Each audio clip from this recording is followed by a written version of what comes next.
Bismillahirrahmanirrahim. Assalamualaikum warahmatullahi wabarakatuh. Alhamdulillahirabbil alamin. Wassalatu wassalamu ala asrofil mursalin Sayyidina Muhammadin wa ala alihi wa sahbihi ajma'in. Amma ba'du. Yang kami hormati dan juga kami takdimi dosen pengampu mata kuliah Administrasi dan Supervisi Pendidikan, yakni Bapak Fikri Farihin, dan juga tak lupa teman-teman seperjuangan kelas PAI 5C yang saya banggakan. Pada kesempatan kali ini saya sebagai moderator akan memimpin jalannya presentasi ke depannya, yakni pada judul makalah kepemimpinan, yang mana langsung saja untuk menyingkatkannya waktu, saya langsung berikan kepada pemateri yang pertama. Bismillahirrahmanirrahim. Ya, terima kasih kepada moderator telah memberikan waktu sebagai pemateri yang pertama ya.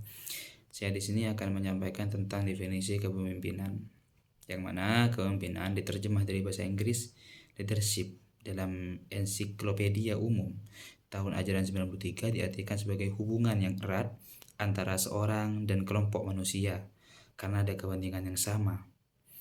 Hubungan tersebut ditandai oleh tingkah laku yang tertuju dan terbimbing dari pemimpin dan yang dipimpin. Dan di sini ada beberapa definisi ya atau takrif umum dari kepemimpinan. Saya di sini hanya bisa menyebutkan salah satunya. Yang pertama di sini menurut Bas ya.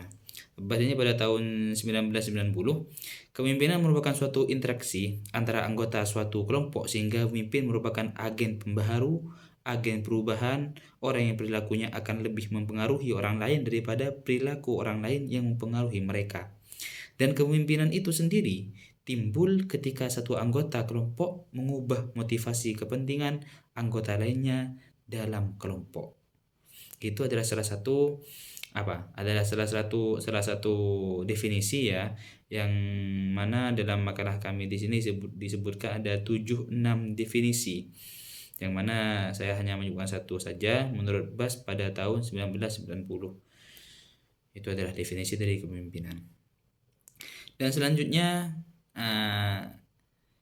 pada pembahasan selanjutnya kami akan membahas keterampilan kepemimpinan, yang mana Davis pada tahun 1981 di sini mengidentifikasi 3 keterampilan kepemimpinan. Yang pertama yaitu technical skills, yang mana diperlukan pemimpin agar ia mampu mengawasi dan menilai pekerjaan sesuai dengan keahlian yang digelutinya.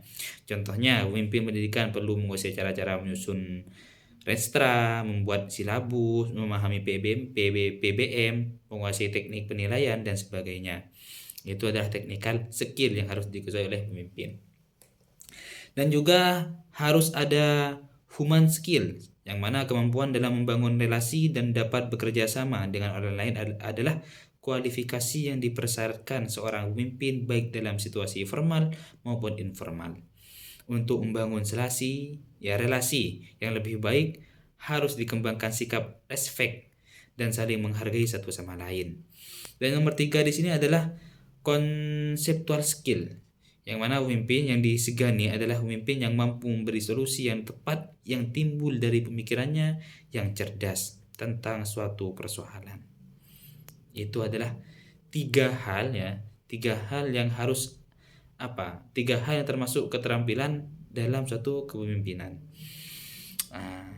Dan mungkin hanya itu yang saya dapat sampaikan. Kurang lebihnya mohon maaf. Saya kembalikan kepada moderator. Ya, terima kasih untuk materi yang pertama. Dan selanjutnya saya berikan kepada materi nomor 2, yakni Mas Aldi Finanda. Assalamualaikum warahmatullahi wabarakatuh. Baik, di sini saya akan melanjutkan yaitu dengan membahas tentang pendekatan kepemimpinan.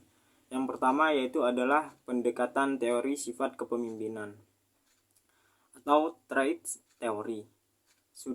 Studi kepemimpinan yang mencoba mengadakan identifikasi berbagai sifat para pemimpin yakni dalam usaha menjawab pertanyaan how one becomes in leader. Pendekatan teori ini lebih menekankan pada atribut-atribut atau ciri-ciri pribadi yang dimiliki oleh seorang pemimpin. Dasar pemikiran dari teori ini adalah keberhasilan seseorang ditentukan oleh sifat-sifat atau watak, kualitas pribadi yang dimiliki seorang pemimpin. Pemimpin yang memiliki ciri kepemimpinan adalah seseorang yang memiliki kualitas diri yang baik, tercermin dari sifat-sifat atau watak. Biasanya sifat atau watak yang diharapkan anggota dari pemimpinnya adalah cerdas, bijak, semangat, tanggung jawab, dan dapat dipercaya. Davis mengiktisarkan 4 sifat utama yang dapat mempengaruhi keberhasilan pemimpin, yaitu yang pertama kecerdasan, kedua kedewasaan, dan keluasan hubungan sosial, dan yang terakhir yaitu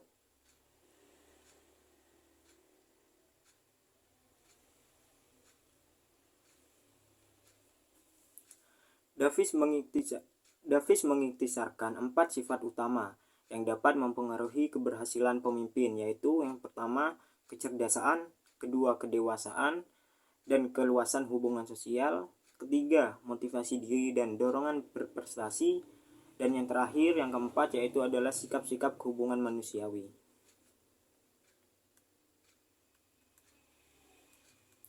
Kemudian yang selanjutnya yaitu adalah pendekatan perilaku pemimpin atau behavior theory.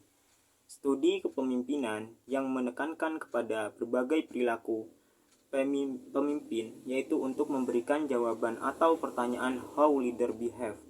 Pendekatan ini memandang bahwa kepemimpinan dapat dipelajari dari pola tingkah laku, bukan dari sifat-sifat pemimpin, karena sifat seseorang kadang menipu, menghilangkan, sehingga sulit diidentifikasi secara pasti. Fielder menyatakan bahwa menjadi seorang pemimpin tidak hanya ditentukan oleh kepribadiannya. Seseorang menjadi pemimpin karena keadaan yang bersangkutan berada pada tempat dan situasi yang tepat, atau karena berbagai faktor seperti umur, pendidikan, pengalaman, serta latar belakang keluarga dan kekayaan. Mungkin cukup sekian yang bisa saya sampaikan. Saya kembalikan kepada moderator. Ya, terima kasih kepada Mas Aldi Vinanda yang telah membacakan materi yang sangat jelas. Dan juga kami lanjut pada pemateri nomor 3, yakni Mas Irsad Hasan. Ya. Kepadanya kami persilahkan. Baik, terima kasih kepada moderator yang telah memberikan waktu saya untuk menjelaskan tentang fungsi kepemimpinan. Fungsi kepemimpinan yaitu organisasi berisi sekelompok orang yang satu diantaranya dibutuhkan untuk menggerakkan mereka agar bekerja dengan efektif.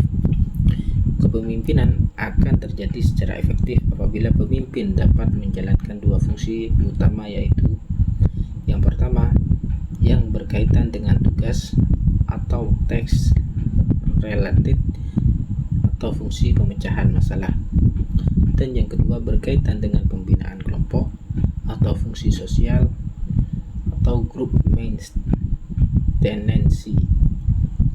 Sedangkan fungsi tugas memudahkan dan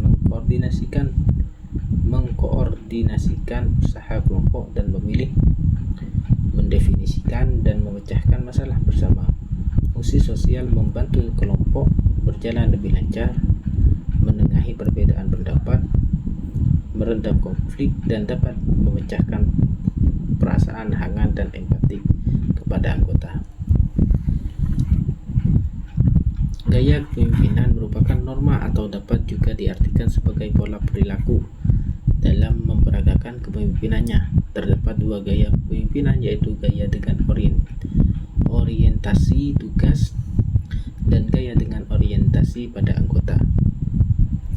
Gaya kepemimpinan yang berorientasi tugas ingin pekerjaan selesai dengan memuaskan, tepat waktu, dan sempurna, sehingga ia betul-betul mengendalikan pegawai agar konsisten dan serius dalam pekerjaannya.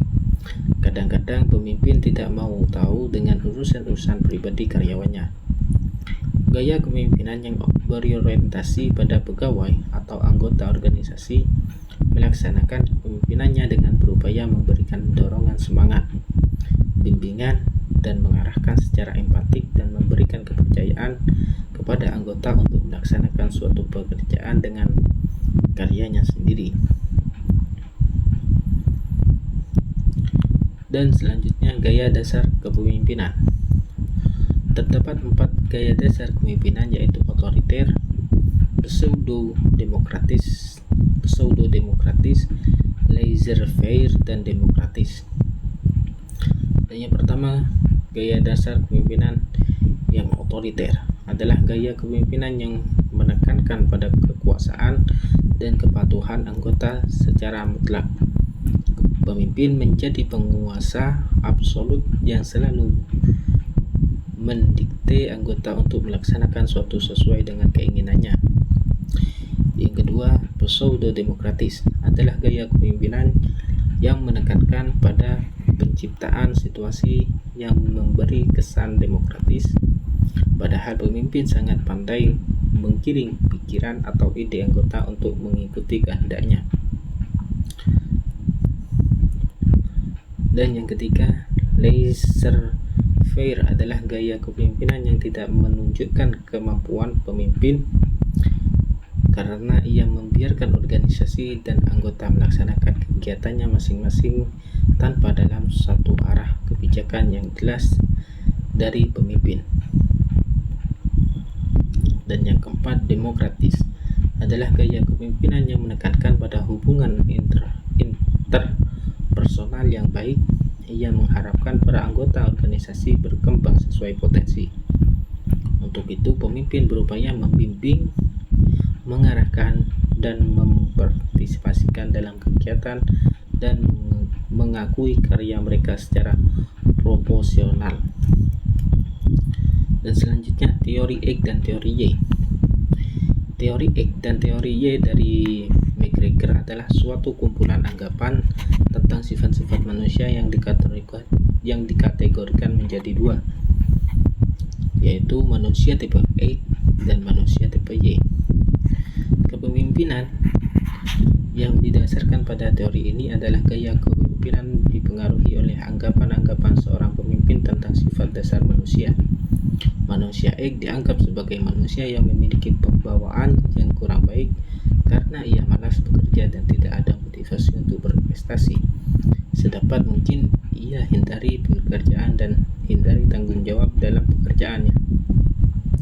Walau begitu, mereka sangat menginginkan kesejahteraan dan jaminan hidup.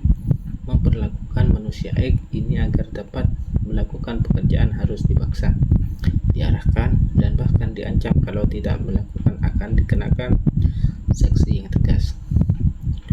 Gaya kepemimpinan yang cocok diterapkan untuk manusia X adalah gaya otoriter.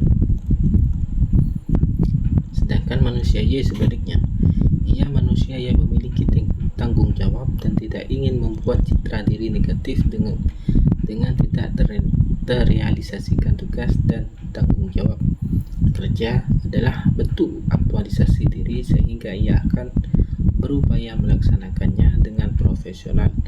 Gaya kepemimpinan yang diterapkan pada manusia X adalah gaya kepemimpinan yang demokratis.